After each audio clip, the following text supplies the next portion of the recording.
Hello friends, मेरा नाम मोहित कक्कड़ है। आज मैं आपको एक ऐसी मोटिवेशनल स्टोरी सुनाऊंगा। इस स्टोरी का सार है, ईश्वर जो कुछ करता है अच्छा ही करता है। ये स्टोरी राजा और मंत्री की होती है। दोनों महल में खुश रहते हैं। राजा प्रजा की सेवा करता है, प्रजा को कोई भी दुख हो राजा दूर करता है, और प्रजा के लिए राजा भगवान होती है और राजा के लिए प्रजा सब कुछ। तो इनकी दिनचर्या बहुत अच्छी चल रही होती है। लेकिन इसी बीच में मंत्री बार बार यही लाइन बोलता है कि ईश्वर जो कुछ करता है अच्छा ही करता है, वो भी हंसकर। तो राजा कहता है ठीक है, दुख मैं दूर करूं चाहे ईश्वर मेरे थ्रू ही करवा रहा है। राजा भी खुश होता है कि चल कोई बात नहीं, मंत्री ऐसा कहता है तो ठीक है, गलत क्या कहता है। एक दिन राजा अपने महल में विश्राम कर रहे होते हैं और सेब खा रहे होते हैं। चाकू से जैसे ही सेब काटते हैं राजा की उंगली हल्की सी कट जाती है और खून बहने लगता है। और फिर मंत्री हंस के राजा को कहता है कि महाराज, ईश्वर जो कुछ करता है अच्छा ही करता है। यह देख के राजा आग बबूला हो जाता है और कहता है यहाँ मेरी उंगली कट गई, खून निकल गया, और तू कह रहा है कि ईश्वर जो कुछ करता है अच्छा ही करता है। चल ठीक है, अब तेरे को मैं एक ऐसा सबक सिखाऊंगा, तू याद करेगा, तू ये लाइन हमेशा के लिए भूल जाएगा। तो फिर भी मंत्री हंस के कहता है ठीक है राजा, ईश्वर जो कुछ करता है अच्छा ही करता है। तो राजा गुस्से में सैनिकों को बुलाता है, सैनिकों इसको बंदी बना लो, 1 महीने के लिए इसको कारावास में डाल दो। तो अगले दिन राजा को शिकार पे निकलना होता है। वो 2 सैनिकों को साथ लेता है और शिकार की ओर चल पड़ता है। जंगल में शिकार करते करते इतना अंदर चला जाता है राजा कि उसको आदिवासी मिल जाते हैं। अब आदिवासी राजा को चारों तरफ से घेर लेते हैं। तो राजा पूछता है आप कौन? आदिवासी कहते हैं राजा, हम आज तेरी बलि लेंगे, हमने काफी टाइम से बलि नहीं ली।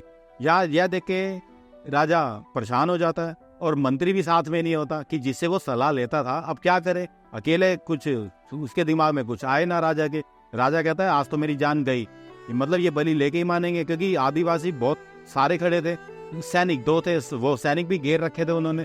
तो रथ पे 2 सैनिक और राजा होते हैं और रथ को चारों तरफ से आदिवासी घेर लेते हैं। तो राजा को लगा कि आज मेरी मृत्यु निश्चित है, ये मेरी बलि ले ही लेंगे और सैनिकों को तो वैसे ही मार देंगे वो।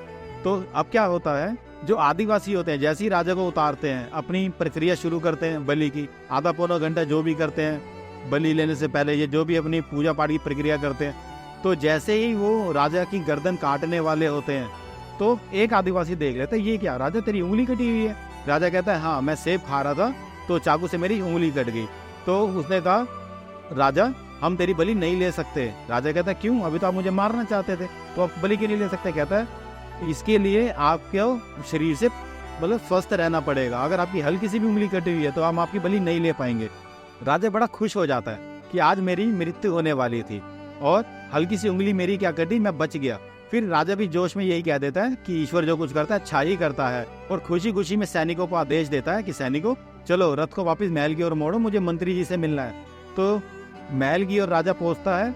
फिर राजा क्या करता है, जैसे ही मंत्री से मिलने जाता है कारावास में, मंत्री सबसे पहले महाराज को प्रणाम करता है, कहता है प्रणाम महाराज, और कैसा चल रहा है आपका सब कुछ? तो राजा कहता है मंत्री एक बात बता, तू जो बार बार कहता है ईश्वर जो कुछ करता है अच्छा ही करता है, बिल्कुल ठीक कहता है। कल मेरी उंगली कटी, ठीक है, मैंने तेरे को जेल में डाला। मंत्री को सारी स्टोरी सुनाता है। फिर कहता है जैसे मुझे आदिवासी मिले, पूरी स्टोरी सुना देता है मंत्री को। तो मेरी उंगली कटी हुई थी तो उन्होंने मेरी बलि नहीं ली, मेरी मृत्यु होने वाली थी। अगर मेरी ना कटी होती तो आज मेरी मृत्यु पक्की थी। तो फिर मंत्री हंस के कहता है महाराज, ईश्वर जो कुछ करता है अच्छा ही करता है। फिर राजा मंत्री से एक चीज पूछता है। राजा कहता है एक बात बता, चल मेरा तो अच्छा हो गया, मेरी उंगली कटी, मेरी मृत्यु रुक गई, लेकिन तेरा अच्छा कैसे हुआ? मैंने तो तेरे को जेल में डाल दिया 1 महीने के लिए। तो मंत्री मुस्कुराकर बोलता है कि महाराज, अगर आप मुझे जेल में ना डालते तो आप मुझे साथ लेके जाते शिकार पे और वो आदिवासी मेरा शिकार कर देते। तो राजा देख के ये शॉक्ड हो जाता है, बात तो सही कह रहे हैं मंत्री। अगर राजा, क्योंकि अगर ये जेल में ना होता मंत्री तो राजा के साथ होता वहां पर। तो यहाँ से मंत्री भी खुश, मंत्री भी राजा को यही कहता है कि महाराज, इसलिए मैं बार बार कहता हूँ ईश्वर जो कुछ करता है अच्छा ही करता है। तो महाराज को फिर ये चीज समझ में आ जाती है कि हर काम में भलाई होती है, सुख हो दुख हो, हर काम में भगवान भला ही करता है। इसलिए इस कहानी का सार यही है कि ईश्वर जो कुछ करता है अच्छा ही करता है। बस आपको क्या करना है, सिर्फ सब्र रखना है, आपको सब्र से काम लेना है, अपने क्रोध पे नियंत्रण रखना है, किसी को गलत नहीं बोलना, जिंदगी को एक सिंपल तरीके से जीना है। तो यकीन मानिए ईश्वर आपके लिए जो भी करेंगे अच्छा ही करेंगे। Best of luck.